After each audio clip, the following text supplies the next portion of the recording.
Fight.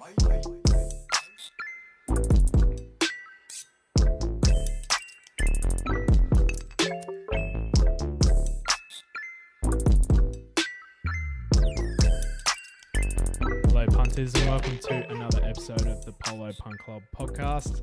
I'm joined by Jonesy here. G'day mate. Hello, mate. And we're going to, absolutely. So we're going to preview the Caufield card for what is a taste of the spring with PB Lawrence Day. Gee whiz, I cannot wait. Mate, the card looks great. I was smirking during the week. I was just feeling good about what was to come. Really, Absolutely. Oh, juicy odds. But yeah, some juice in there, mate. Absolutely. But yeah, just going to give you a bit of a rundown what we'll cover in this episode. So we're going to give you some horses that we think will feature throughout the spring. So we've got a few that we don't mind the look of in the early markets and some that you can jump on at. And I've got one at $81 that you can jump at. Don't know if it'll run, but fingers crossed. Mate, you get your money back if it doesn't, so it could be worse. Let's hope. Going to also touch on our Polo Recipients. So this is a bit of a segment that we'll explain a little bit later, but basically, if you listen to last week's episode, you should have a fair idea. Also going to have a pub talk episode where we go through some punting terminology for the new punters out there. Then we'll get into a meeting preview of the meeting at Caufield, and then we'll jump into our best bet segment, the Juicy Stakes, which I cannot wait for. Love some juice. Cool. Alrighty, mate. So let's get stuck in the spring. Who are you looking forward to? Mate, there's a fair few horses I'm looking forward to, but to sort of narrow it down was tough. But being a Queenslander, Rothfire, Mate, wasn't his trial absolutely superb during the week? blitzed it, Mate. So I think They were clapping in the grandstand. they really were. I was clapping at home watching it on my laptop. It was a bit weird. But yeah, Standing ovation. So Rothfire will take on Farnan. Yes, in the Golden but Rose. like you said, Farnan backing up to win the Golden Rose after winning the Slipper the winner. slipper. Jeez. Yeah, you don't really see any slipper winners go on with it, do you? But it's a rarity. he's probably... I reckon he could be the exception. I don't remember as dominant horse winning the golden slipper than Farnan in recent memory. Like Esther Jarb kind of came off the scene. She Will Reign had a good, they were good wet trackers. I think if Farnan can find a good track, he'll be hard to beat. But Rothfire, gee whiz, mate, he looks a proper horse. Shout out to Heathcote Racing, Robbie. Please. So yeah, keen to watch Rothfire, and I hope he goes well. Got to back your fellow Queenslanders in. My favourite horse at the moment, as you're aware, Hutch, Ruby Saki. Mate, isn't she just a winner? She's a gorgeous girl. She'll run in the Golden Eagle. That's obviously a fair way down the track. But back last year's winner, Colding. That was arguably the run of the spring. Oh, it has to be, mate, especially when you're on it and Bossy's just zigging and zagging. Mate, Bossy was like putting together bloody Rubik's Cube to try and finish that run successfully. And he still won. Jeez. And full credit to Sunlight in that race, but Colding got the chocolate. So, look, I'd love to go back to back in the Golden Eagle with Ruby Saki winning it. Don't know what she's paying right now for it, but she'd have to be pretty strong in the markets at this stage, I reckon. Probably around the sort of 6s, 7s. Yeah, I'd say so, but I'd hold off on taking those odds for the time being. Yeah, hold off, guys. And then a few honourable mentions. Look, Colette. Oh, mate, she could be anything. She could be anything. Yeah. Russian Camelot, that South Australian Derby win was incredible. Has to be the win of the autumn almost. I'd say so. 3 wide at the back of the field. Okay, Johnny. Yeah. Got it done. No, give me more work to do. Yeah. Give me more work. I'll eat it up. Missing the lead-up run too. Jumping from 1,400 to 2,500. No worries, mate. Thanks for coming. Jeez. Serious animal. And one other horse I wanted to ask you about, because I haven't really seen anything, but a horse that I backed a fair few times and got a decent return on during the autumn into the winter. Grand Piano. Yeah, I haven't heard anything about that horse, but from memory, it won either a listed race or a Group 3 in the autumn. So if they wanted to aim a little bit higher, I reckon it'd have to be a handicap, so he gets light in at the weights. Yep. And from memory, he's about a 1,400 metre horse, I think. So he'd have to, I think he'd have to have a soft draw. I think we're pretty good in those sort of stocks, of those sort of horses. So there's a few of them. Yeah, there is a few of them. So yeah, it'd be interesting to see how he goes. But yeah, we'd have to. I haven't heard a whisper about that horse. Yeah, we'll keep an eye out, guys. Yeah, but from recent weeks, mate, and one that I've actually just jotted down because I remembered it, and I cannot wait to see this thing race. Imaging last week. Yeah, massive run, gelded. Yep. 12. If it was 1,200 meter, I think it was 1,100 actually, the one that Eduardo won, but. That's not his trip. He needs it out to about a mile, and a better track than what he faced that day wouldn't hurt either. I think he's in for a nice preparation. Yep, nice. And the Wallace stable are up and about him, so I reckon he could jump out of the ground. Saw this horse during the week. Had a look at the Randwick trials, and Zanzidance won a trial by 4.5 lengths over 1,080 metres. Right. Quickest of the day, hard held. I haven't seen anyone talk about this, and I don't know why.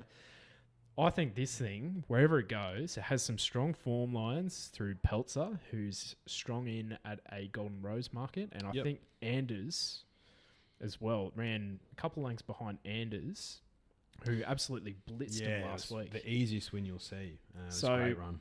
Wherever this thing goes, back it. Yep. It should be. It's only a 3-year-old filly, so it should, hopefully they'll place it right. But, I think it could go on with a job and not necessarily be a superstar, but it could win some black type races. The other one that I saw through racing.com, actually, they put out their spring contenders show during the week. This guy is $81 and he's already nommed for they've paid up for him to go to the Caufield Guineas. Bo Rosser. Yeah. Now, I showed you the replay of this animal before we got on. He absolutely flew home, and I love his action. He really sticks his head out there. And hit the line with intent and kept going. Absolutely. Will Clarkin, the trainer, so he's the trainer of Bella Vella, which stole that Group 1 in Adelaide in the autumn. He said that this thing is quite possibly the best horse he's trained, which I think bodes quite well at the $81 on offer in the Caufield Guineas. I think he'll eat a mile. So if he gets a run, I'm quite excited to get a run for my money at that price. So boost it to 86. If you don't have a mortgage your house. If you do have a mortgage, remortgage your house. Get a better interest rate. I don't know how it works. But just whatever assets you have, you heard the man, $81 Caufield Guinness. Gold's a good asset at the moment, isn't it? Mate, gold's the highest price it's ever been. Jeez, making a renaissance, isn't it? Yeah, you heard it here first. Polo Punt Club, $81. Yeah, geez. Hopefully it gets a run, but geez, I'm taking a bit of that. Hopefully it runs. Taking a bit of that at the price. Gee whiz. And the other one that I just jotted down was Front Page. Now, the owners, this thing won down the straight at Flemington in the winter. And I think they're targeting the Kosciuszko, which is the $1 million it's a tier down from the Everest, that's for sure. But yeah, I was super impressed by this thing. It's untapped. It's a same stable, and I think it's a half brother to Newsgirl, which is a pretty classy animal. But yeah, he looked a proper horse. So I think he could actually go on with it. Yeah, so I'm excited to see him. Alrighty, mate. The Polo Recipients. Let's get stuck in. So the way we're going to do this, punters, is we're going to give, as we highlighted last show, was there's 3 clear tiers of polos. You got your top tier, so they're your navies and your greys. You got your middle tier, which is your whites, your blacks, maybe like a nice green or a red could sneak in. Maybe a pastel light blue type. Yes. And then you got your bottom tier, which is your orange, your purple, and any two-tone polo. Any polo where the actual polo emblem itself is bigger than, a 20-cent coin. Or any numbers on the polo. Terrible. Disgusting behaviour. So basically we're going to give a polo to any connection in racing or in sport in general, actually. So my top tier polo recipient this week is the Victoria government. The Victorian government, great Mate, shout. Gee whiz. But not for the reason you think. No. Mate, for them keeping racing alive and not shutting that bad boy down, it's an essential service. It is. It really is. The fact that racing's happened every weekend in Melbourne since the beginning of Rona is a testament to the grit and character of the Australian public, particularly Victorians. And the class. The class of them. The class. We know what we want. We know it's important. Absolutely. But yeah, I was so stoked because they were on the canvas. They were on the rings. They really were. And they fought back and they got it over the line. So thank you very much, Victoria. And they're just keeping morale high across Australia. But anyway, so our middle tier polos, it's a bit of a controversial one this week.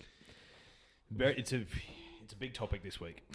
And if you're a male in your 20s, surely you're across these. So, and if you love a punt, this is a good news story. So the middle tier polo is the viral text messages that have gone wild across social media this week. So there's a really good one, but there's also a really bad one. A real stinker. Yeah. So yesterday at sale, or Thursday at sale, there was a massive push for this horse, Barocca. And first, is it Clayton Douglas? I think that might be his name. Sorry, mate, if I've got your name wrong. Sorry, Clayton. Yeah, if that is indeed your name. But first runner for his stable. Was it really? Jockey as well. So he's got a dual license, and he's actually seen Jamie Carr. Yeah, and she was the jockey on it. Yeah, absolutely. Anyway, someone's got wind that this thing is actually not a bad horse.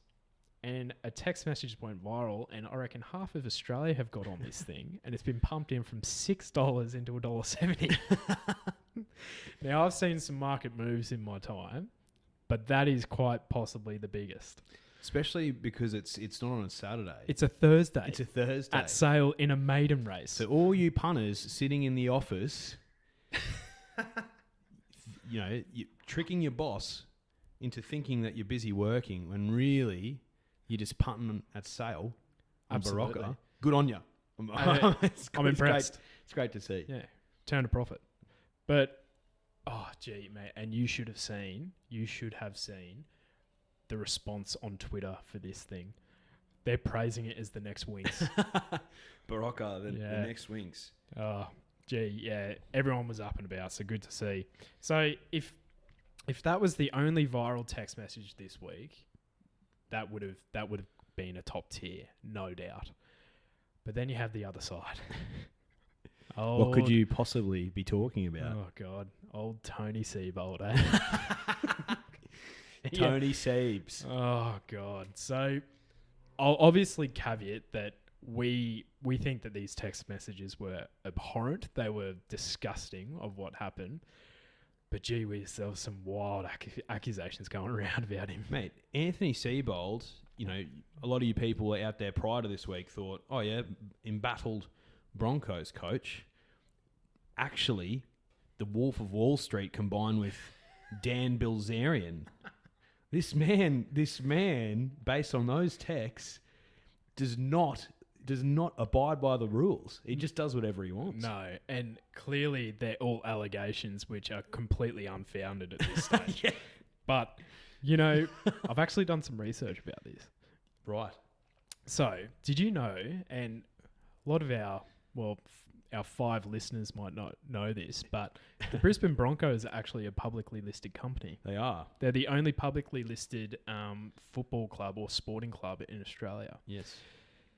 Their share price dropped 12% during the week because of this. I'm assuming. Yes. The Broncos are in a deep, dark place at the moment. Jeez. For the richest club in Australia, they are struggling, but they are the most supported club in Australia as well in terms of membership. Is that right? Yep. Yeah, right. NRL or any club? Any club. Gee, I'd like to fact check that because... You're welcome to. Richmond, over 100,000 memberships. Really? Yeah. Maybe NRL then. Yeah, it has to be. Let's fact check that. Yeah. No, just throwing wild. Did you know that 60% of all statistics are made up? Just throwing them out there, guys. Putting them into the universe. Yeah. Yeah, mate. Richmond. Yeah. They run Melbourne. Oh, apart from the Victoria government who keeps racing alive. But and our bottom tier polo. Now this one hurts, even for me to say. But Melody Bell, she doesn't have a great first up profile and she's getting a bit older, but would have liked to have seen a little bit more from the old girl first up last week. Yeah, certainly. I backed Melody on the weekend. Chucked her in the quaddie. And yeah, look, she's been really good to us. But that was a disappointing one. It really was. I thought she would have shone more. Yeah. So I hope she can bounce back off this. And you know, we're not giving her the dreaded purple polo. We're just going to give her the orange because it suits her. It does. It really does. It does. The orange polo suits. But you know, maybe Kieran McAvoy, and mate, he's a stunning jockey. He rode Red Zell. He's a great jockey, but maybe he got a little bit too far back for her in those heavy conditions. So willing to forgive her, but yeah, I think jury's out for Melody. Might have to see her next time before I jump on. So that's the Polo Recipients this week, mate. But let's move on. So what I wanted to basically touch on, and my thinking of this podcast, mate, is that it's for everyone. So whether you're entry level, and if you're a few years into your punting career, then you might want to just move forward about 5 minutes because you probably already know this. But for those of you that are new to the game, you probably see all these different statistics in the form guide, and it is pretty damn hard to wrap your head around it sometimes. Yes. Yeah. It is. So each week we're just going to bring you a different bit of punting terminology that you might hear at the pub.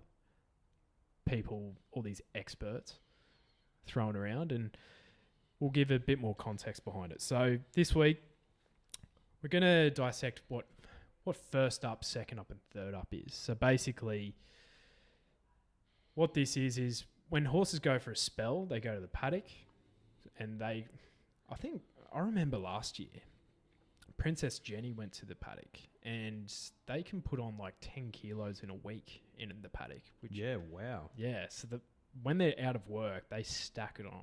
So when they come back back from the paddock and back into work, doesn't mean that they're running that week. They need to go through their gears, jump outs, trials, all that sort of thing. And but what first up means in a form guide is basically their first up run from a spell. So they could be in work for a couple of weeks, a month, however long, but it's their first up run from a spell. Now, this is something that I look at in the form guide quite frequently, because you can actually put a line through some horses, and Melody Bell might be a bit stiff, but she's probably one that you can actually put a line through because she needs a run now these days. Yeah, yep. But there's others that you absolutely need to chuck in. The Bostonian, he has ruined quaddies across Australia when he's been running first up the last 2 times, because he won that Group 1 at 40s in Brisbane. Yep. And Is he that won when you had him? No. I haven't backed him to win yet. Oh, right. Yeah, I backed him to lose. And he snatched a Group 1 in the autumn as well. Forget which one that was, but so yeah. And basically, when horses are early up in their preparation, you can basically highlight the ones that need to take a run. Nature Strip's probably one. He's not he's not rock hard fit when he's first up. No. Lightning Stakes, he ruined quaddies across Australia again. But yeah, you can highlight horses that are second up from a spell, third up, that are absolutely cherry ripe, and then you can get on them at a good price when, others might not find them. All right, enough of that, mate. Let's get stuck in. Very educational, though. Thanks, mate. Good. Yeah. Give us some feedback if you actually... What metrics do you struggle to come up with or wrap your head around? We can cover those. Give us some suggestions, the 5 of you, and we'll get back to you. All right, mate. This is what everyone's tuned in for, I think. The meeting preview. Let's get stuck in. Who are you keen on this weekend at Caufield? Mate, look, it's cracking card, firstly. Lots of good horses coming back. It's a good sort of, I guess, sign of things to come for the spring. Look, there's 2 horses that I really do like on the weekend. The first one, race 6, number 3, Parlophone. I'm with you there, mate. All right, you with me? Give me a bit of a rundown on what your thoughts are. I think she's just better than them. I think she has form around Personal, I think. And that horse ran, she ran second to Personal by half a length. And that horse ran third in a Blue Diamond. Yes. And I think that's the right form here. And she brained him by 3 lengths over 1,050 metres at Morphettville last start. Now, that's always a big tick for me when I see them put a field away by 3 or more lengths over a short trip. They're a classy animal. Yeah, agreed. And I think, Damien Oliver on the back of her. I think she's a class horse in that race. Yeah. And $2.45, I think that's a fair price and definitely worth jumping on. One that I did see in that race that could run a race at odds, and chuck her in your Joe Exotics, but is RAF the one. Now this filly, she brained him down the straight, and she was zigging when she should have been zagging. She could not run straight to save herself, and down at Flemington. So over the 1,000 metres, she was able to win by just short of 2 lengths, but beat Montessira that day. And at the time, Montessira was the favourite for the Blue Diamond. So I think she's a fair animal, and she might be the forgotten horse in this race. Now, not sure if she's fully wound up. She has the same amount of class as Parlophone, but gee, at $21 you could find out. Mate, yeah, look, jumps out of a middle barrier outside number 7 Fresh, which I don't mind as well in this. That's a fair shout. Definitely a fair shout. Other horse that I think will be tough to beat, especially with Billy Pike on the back in the last. Number 4, Showmanship, race number 9. $1.70 at the moment. Look, I doubt it's going to drift. Yeah, I don't think so. I think, mate, we're stealing each other's notes here because I love this horse. He looks like a special horse. Yeah. The time he's been running over in WA, he's been lengths above the class that he's been galloping in. So if he gets equal luck, I think he'll be awfully hard to beat. Yeah. So look, they're probably my 2. If you want to whack something that's pretty comfortable, they're probably my 2. Do you have any to add to that, mate? I do. One of my better bets of the day is in race 5, number 6, Hydro Star. Now, I think this horse could be anything. The trainer, Johnny McArdle, he's put a massive spruik on this horse first up. And it didn't run awfully flash time, but the way it won, it absolutely trotted in over 1,000. I think he'll only get better when he gets out to a longer distance. Look, he's drawn out, but not over 1,100. Don't think that's the biggest issue. He gets back in the field anyway. So, obvious query is, will he go around Caufield? Which not all of them do. But geez, I think he could be a pretty special animal. Who else? We had differing opinions in the opener, actually. You were pretty keen on the Sovereign Award, weren't you? I am keen on Sovereign Award. I think, I think it gets an easy run. I think it'll get an easy lead. I think I think it leads the whole way. Again, Damien Oliver on the back of it. Last two runs were pretty class. Yeah, I can't see it losing this one.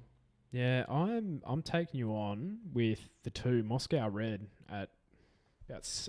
I'm looking at $7 on my screen at the moment. This mare, I believe she is, older mare, which they don't necessarily. They're not exactly the benchmark, but she gets a 2.5 kilo swing this week on Sovereign Award. So I think she's just having a look here. No, she's never raced at the track, so that's a question mark as well. But I think she'll be able to sit midfield, close, keep Sovereign Award in her sights, and hopefully the weight relief will be enough to get her over the line. With the apprentices claiming, so she gets a little bit of weight off her back, but fingers crossed. Fair enough. Cool. Fair enough. Alrighty, mate. So, was there anything else on the card that you were keen on? Oh, look, mate. There's a couple of other things that I like at odds. If you want to back a roughie, if you want to talk through roughies at the moment. Mate, I found it really hard to find any roughies on the card. Well, actually, let's give the punters what they want. Let's talk about the feature. Let's do a bit of a deep dive into the feature race of the day, because I know you like something at odds there. Let's do that, right? So we're talking about the PB Lawrence Stakes. PB Lawrence Stakes. Race 8. On your programs. Way for Age, Group 2. Yeah, so look, love Mystic. I really do love Mystic. I know the Polo Punt Club is a big fan of Mystic, but I'm a big fan of another horse in this race. Number 5, Cascadian. The Blue Army. Blue Army. Look, I've backed him pretty much every start since Derby Day last year, when he ran a nice third in one of the legs of the quaddie. Can't remember which race, but it was behind Fierce Impact. That's right. Yeah. He was at a nice price, so each way got me some profit. Look, his first up form is solid. He doesn't mind a bit of sting taken out of the track. Look, doesn't mind the distance. And look, from that barrier on the outside, I don't think that actually is too much of an issue for him. The amount of runs he's had where he's got boxed in and stuck in traffic, I think him being on the outside barrier, he can run the race to his run the race his way.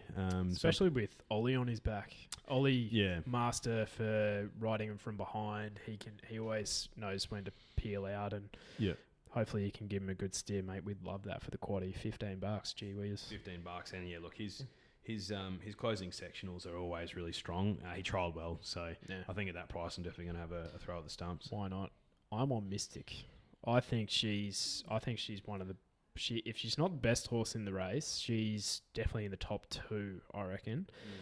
She had a big let off from the Cox Plate last year. She only had one race in the autumn where you can pretty much put a line through that run, because sprint trip never going to be her right trip in a Group 1 as well. But even then, mate, she ran pretty good time, ran home really well.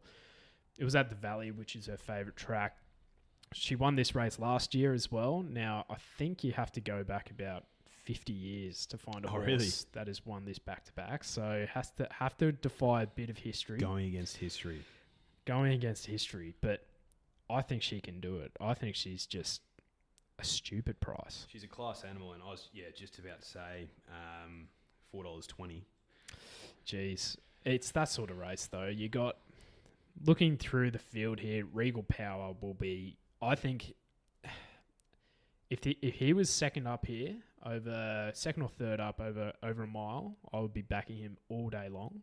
I just don't think first up over 1,400 is his go. Kingswell Dream is a sneaky first up horse.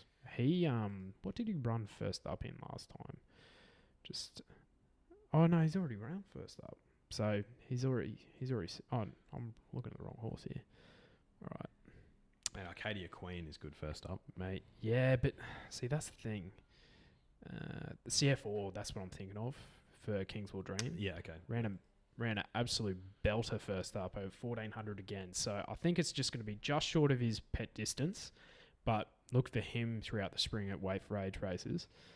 Mate, Arcadia Queen, the thing about her, she's got bar plates on.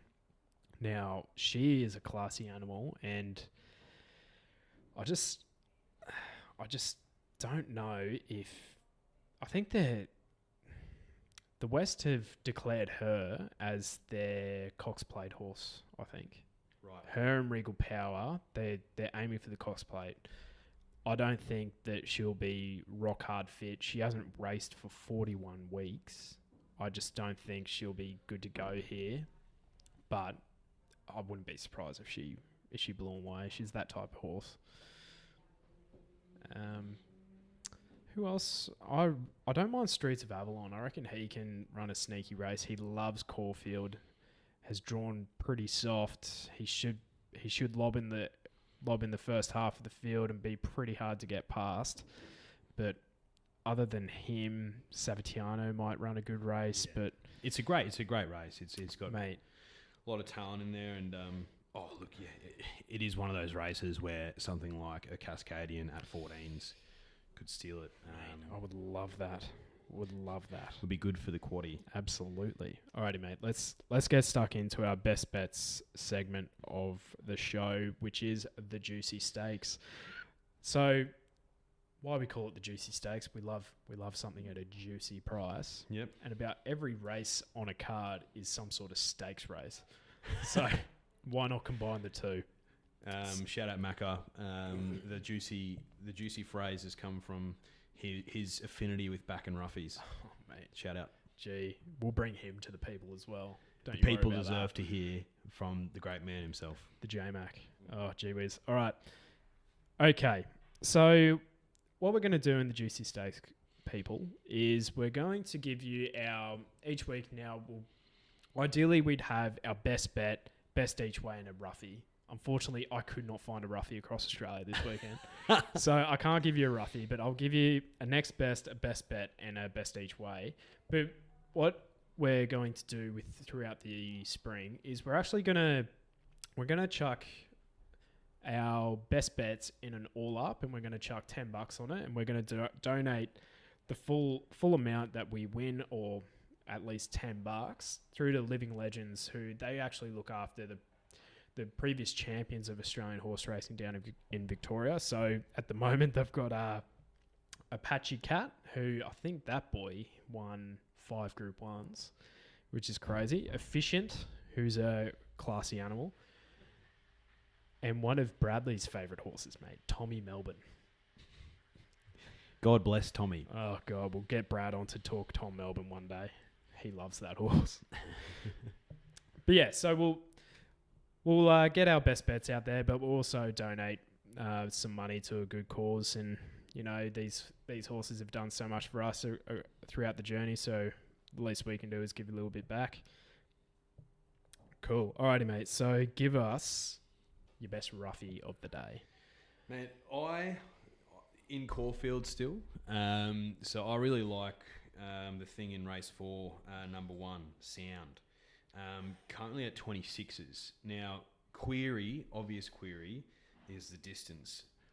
Because its last few races were 3,200, 2,500, and then 2,000. However, 3 starts at 1,600 for 1 win. That's 30%, Daniel. Mate, could be worse. Could be a lot worse. And his first up form is good. 3 from 8. You know, he doesn't mind a bit of sting taken out of the track. You know, 4 lengths from last year's Melbourne Cup winner. It's a roughie. It is a roughie. Throw at the stumps, but I like it. Another query is he hasn't won for 116 weeks. But he's due. He is due. He's due. Isn't he? So look, I had a bit of a look at him. I'm going to have a throw at the stumps. Plain Seal's a cat. Yes. He's the favourite in that race. I've the other danger is Exasperate. Yeah, I've tipped Plain Seal on top with Exasperate as the danger, but Exasperate has no first up form. 0. Yeah, so look, I think one to watch, worth an each way. Mate, it could. I've seen less roughies. You know, he'd be stoked with this tip. Richo from Racing.com. He loves this horse. I swear, whenever it runs, he tips it. He does, actually, now that you mention that. Yeah. So, shout out Richo. Hope you're listening, mate. We're big fans. Yeah. I'm sure you're big fans of the podcast as well. But, so there's my roughie. Gee whiz, mate, $26 could be worse. Chuck her in your Joe Exotics and see what happens. Mate, 9 horse field could be worse. Could be worse, mate. Top 4 chance. Draws well. Yeah. Mate, you don't see an 8-year-old stallion that often, do you? You don't, mate. Gee, poor guy. Alrighty. I don't have a roughie this week, punters, but I'll assure you that this is one area that I thrive in. I love finding something in a big price, so bear with me. I'll find something. But this week, I think an each way price about race 3, number 6, Bless Her, is stupid stuff. This horse has won 4 on the trot, going for 5. She's beaten a lot of this field. I think her main danger is Chassis, who I have tipped in the past, but I think she's just better than them. I think she'll lob about midfield from the barrier and just prove far too strong. She doesn't mind. She loves racing at the distance, likes Caufield. I think she just is better than them. So that's my thoughts on that, mate. Fair. All right.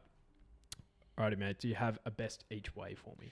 Mate, I've got 2, if you'll let me have 2. Absolutely. The more the better. So, look, the number 7 in race 2, where we're still in Melbourne, you've got the Gremlin Craig on the back of it. I knew she was mine. Paying tenors at the moment. Look, last 2 runs forgive, but, mate, it's a talented horse. Good strike rate. Likes the distance. Doesn't mind a bit of sting taken out of the track.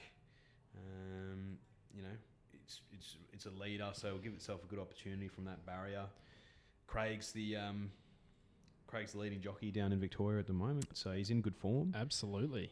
At $10, I'll definitely have a throw at the stumps. Yes, I've opted for Propel, which is I'm a brave man for doing that because this horse cannot win. Refuses to win. Tommy Melbourne. Oh, God. She's ran 4 times this prep, been in the top 4 each time, but I think running second to Brooklyn Hustle, who I'm a massive fan of. I'm one of her fan club.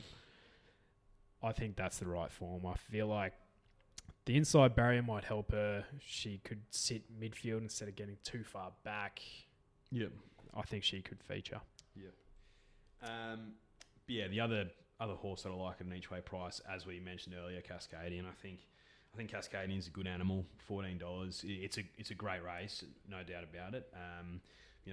Currently $3.90 for a place. I think that's a great price. Stupid stuff.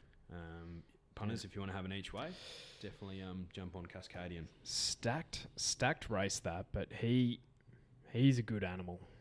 Just trying to see what he did.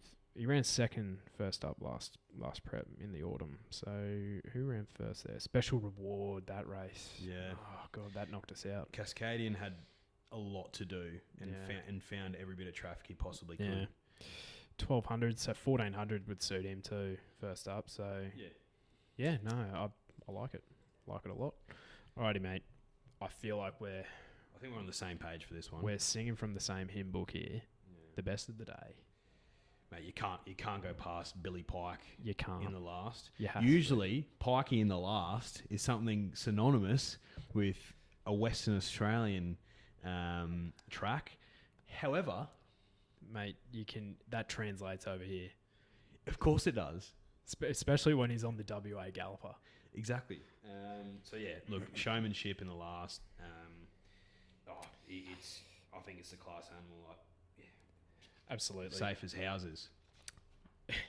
Let's hope. But all right. So on the cuff, another best bet of the day in Sydney. Masked Crusader is resuming. He's a short price, $1.50 in race 3, I believe, but has to get around Varda, who's been good this prep. But you know what? We'll lob them together in a multi, and hopefully the winnings can go towards Living Legends at something better than $1.70. Yeah, look, profit's profit, mate. Absolutely. So let's just see how we go. Alrighty, punters. Thanks for tuning in. We'll be back with you next week with a preview of the Winx States. What a brilliant horse she was. Brought a tear to my eye. Oh, mate. Wish she was still going around. Gee whiz. Alrighty, thanks for joining, punters. If you want to leave a review on wherever you consume your podcast, that'd be great. If you want to join the club, we're on Instagram and Twitter at Polo Punt Club. I'll get it right one day. We need to get our Twitter handle right. Mate, need to get it all right. But give us till about episode 10, I reckon. Then we'll have a pretty smooth operation here. We're podcast virgins. Oh, absolutely. We're real virgins right now. You might be a virgin. Alrighty, punters. All the best this week and go well. Thanks, guys.